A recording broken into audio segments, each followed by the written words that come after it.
আসসালামু আলাইকুম ভিউয়ার্স, নিত্যদিনের রান্নায় সবাইকে স্বাগতম। আজকে তৈরি করছি আইর মাছ দিয়ে বেগুন ভুনা। প্রথমে আমি আইর মাছগুলোকে হলুদ, লবণ এবং মরিচের গুঁড়া দিয়ে মাখিয়ে তেলের মধ্যে ভেজে নিচ্ছি। মাছগুলো লাল লাল হয়ে এলে তুলে রাখবো। তারপর বেগুন দিয়ে দেব। বেগুনগুলো আমি বড় বড় করে কেটে নিয়েছি। বেগুনগুলো হালকা যখন লাল লাল আকার ধারণ করবে তখন এটিকে তুলে রাখবো। তারপর আবার তেলের মধ্যে পেঁয়াজ এবং কাঁচামরিচ দিয়ে ভেজে এর মধ্যে দিয়ে দিচ্ছি রসুন বাটা, আদা বাটা।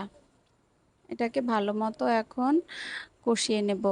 তারপর দিয়ে দিচ্ছি ধনিয়ার গুঁড়া, জিরার গুঁড়া, মরিচের গুঁড়া এবং হলুদের গুঁড়া। এখন এই মশলাটাকে ভালো মতো কিছুক্ষণ কষিয়ে নেব। মশলাটা কষানো হয়ে গেলে এর মধ্যে পানি দিয়ে দিচ্ছি। এখন দিয়ে দেব এর মধ্যে বেগুন এবং মাছ দিয়ে ঢেকে রান্না করব 5 থেকে 7 মিনিট।